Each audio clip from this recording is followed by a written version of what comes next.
He's taught millions worldwide how to become rich. Now, best-selling author and financial expert Robert Kiyosaki reveals the financial secrets of the rich with you. See how Robert's simple formula for personal wealth can transform your life and put you on the path to true financial freedom. 60 Minutes to Getting Rich begins right now.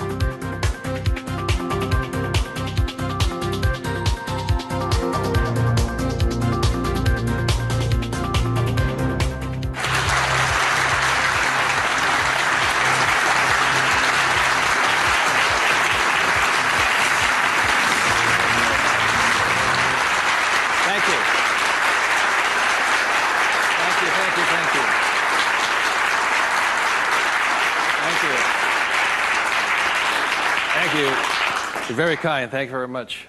First of all, thank you for coming here this morning, and some of you came from some great distances.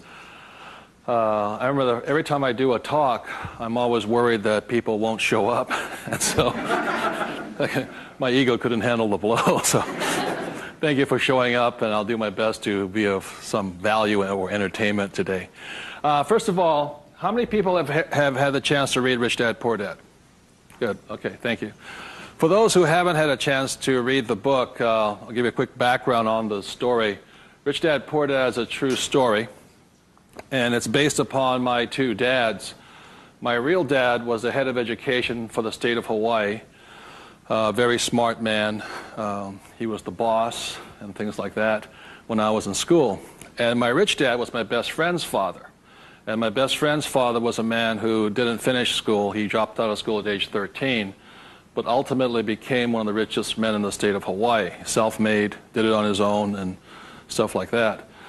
So Rich Dad, Poor Dad is a true story of what two fathers tell their two sons, my best friend and I, about the subject of money. And as the the positioning statement of the book says, what the rich teach their kids about money, that the poor and middle class do not. And as we all know, for the most part, we learn very little to nothing about the subject of money in school. And so what we learn about money oftentimes is handed down from parent to child.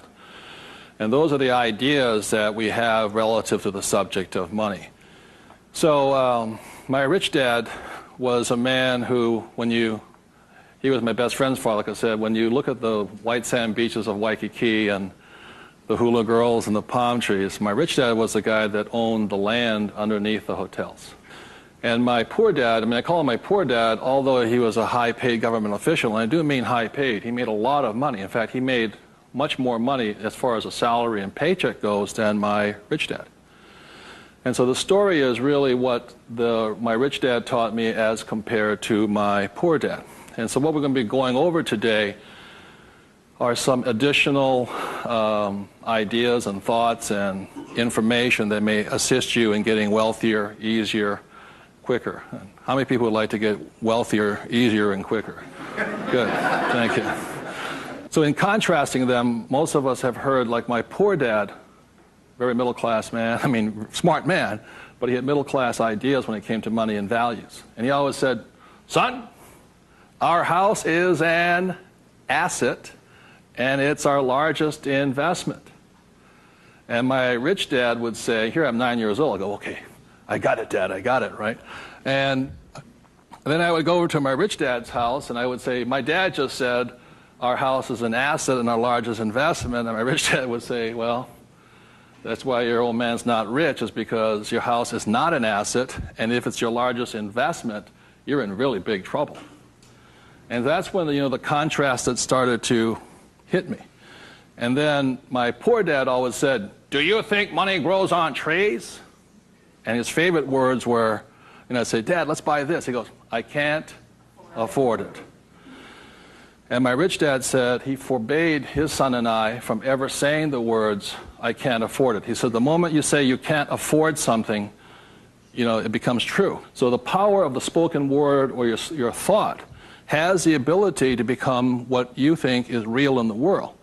So if you say, I can't afford something, that becomes your real world or reality. And what my rich dad said instead was, instead of saying I can't afford it, simply say, how can I afford it? Or in school, a lot of times, I'd say, hey, Dad, guess what? I'm going to be a millionaire. He goes, you can't do that.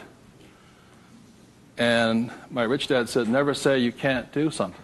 Ask yourself, how can I do it?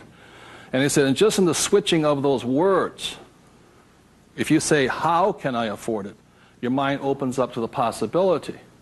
And your mind then has to go to work. This is your single most powerful tool you have is the brain. But if you say, I can't afford it, then the thing goes to sleep and it sits there, goes dormant, and doesn't have to do any more work. You're the one who's doing the work then. So those are some of the subtle, differences. My poor dad, the school teacher, the head of education, always said to me, he says, son, go to school, get good grades, get a safe, secure job, high-paying job, and work hard. And my rich dad said, that's a good idea if you want to work hard all your life. He says, but if you want to get rich, you have to learn how to have money work hard for you so you don't have to work for it. And you also have to learn to buy companies. Don't be the guy applying for the job, be the guy that's handing out the job. But I want to give you something I rarely say to people, is that there was 3 main points that I think made a difference in my life. And point number 1 is that I realized very early on in life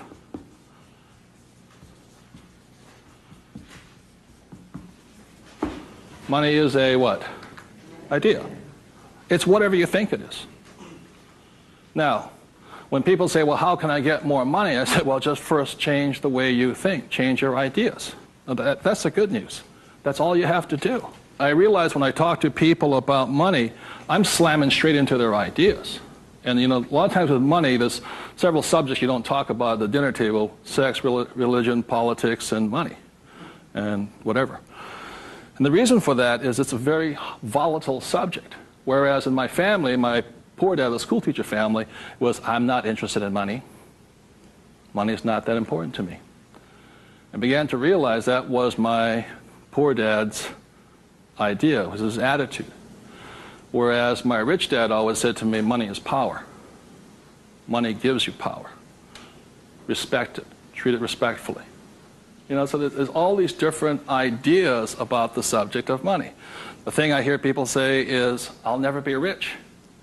And that becomes a self-fulfilling prophecy, you see. And that's why money, just as an idea, is so powerful. And when I talk to people, I oftentimes ask them, I said, what did your parents tell you about the subject of money? Because that becomes real. If you were told, go to school and get a job, see, many of us may not be in the same profession, but we're following the same path. And most people did not come from families that were rich. In America, less than 1 out of 100 people at age 65 becomes rich. In the richest country in the world. 1 out of 100. 4 become wealthy. I think 56% are dependent upon the government or a pension to take care of them. And they start going downhill. So what I had to do, what I'm going to be talking to you about, is I had to watch my ideas, I had to watch what I said, and I had to watch who was giving me the ideas. Okay? Because they're not the same. Like you go to one doctor and they say, eat a low-fat, high-carbohydrate diet. You go to another doctor, they say, eat a high-fat, low-carbohydrate diet. Somewhere you got to make your choice. Number 2, the thing that I learned by having 2 dads with their contrasting points of view, I realized this really early on.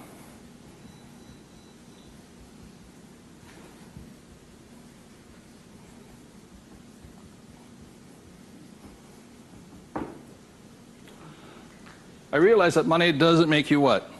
Rich. Because my poor dad made more money than my rich dad.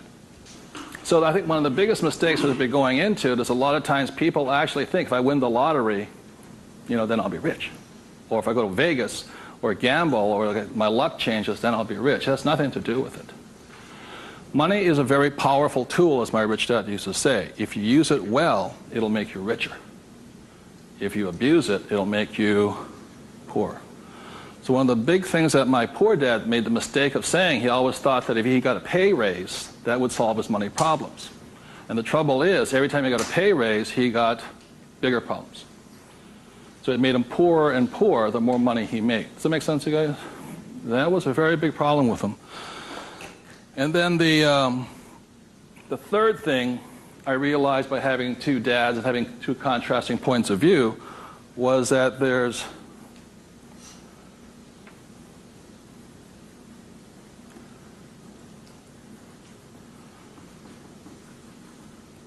Two kinds of money problems. One problem is not enough money. The other problem is too much money. And they're both problems. And the thing that I say to people is this, that, like I think most people think they're real special. I'm the only one with money problems. Well, the reality is everybody has money problems. Everybody. Every single person. Every company has money problems. Every country has money problems. Every government has money problems. Everybody has a money problem. What makes you rich or poor or middle class is how you challenge or handle the problem. And what most people do, since, so most of us came from families where the problem was too much or too little. Too little. And that becomes our idea. We think money is scarce, hard to get, work hard for it. Very popular idiom going around today suggesting that the way you get rich is cut up your credit cards. Oh, man. Live below your means. Those are poor people's mentalities. Save, go long term, buy mutual funds. And it's not a rich person's way of thinking. I love my credit cards. They make me happy.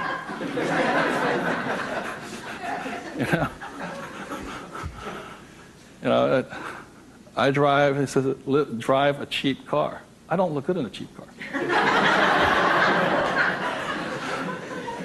I don't feel good. Now, the point I'm making here, again, there's poor, middle class, and rich. And very early on in my life, I really realized that being poor and struggling did not look good on my face. I did not like it.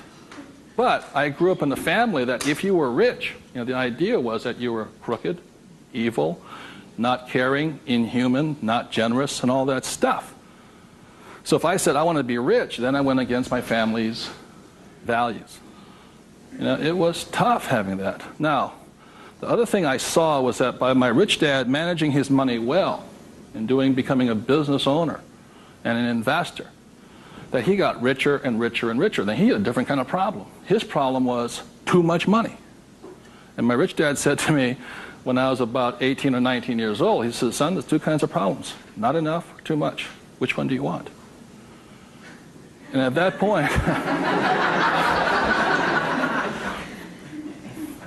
does it make, and so I made an obvious choice. I said, I like the one with too much. I want to have that problem. And it's a very big problem. So knowing these three different things, I could make different distinctions and different choices in my life. The big point I want to make today is that money comes down to fundamentally a choice. That's all it is.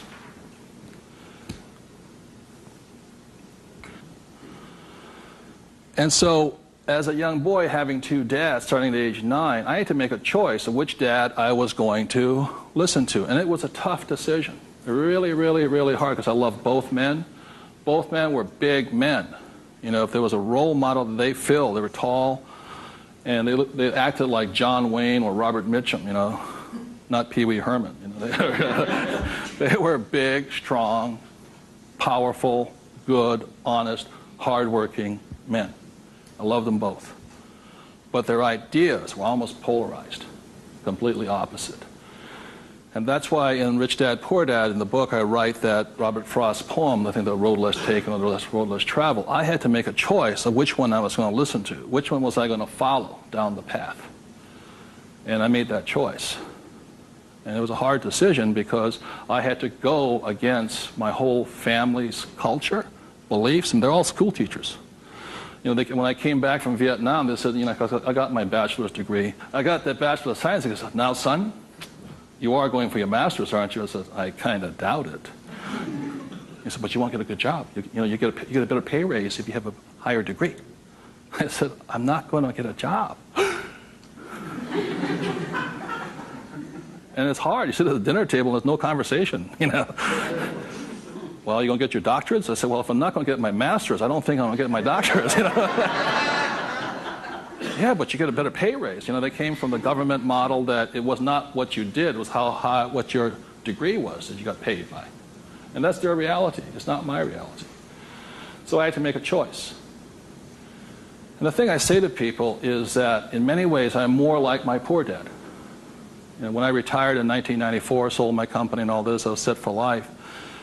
You know, I realized that I'd been too much like my rich dad, and that I wanted to run the second half of my life more like my poor dad, but I was going to teach people what my rich dad taught me. That was a decision I made. But the thing is, it's a choice. And my propensity, my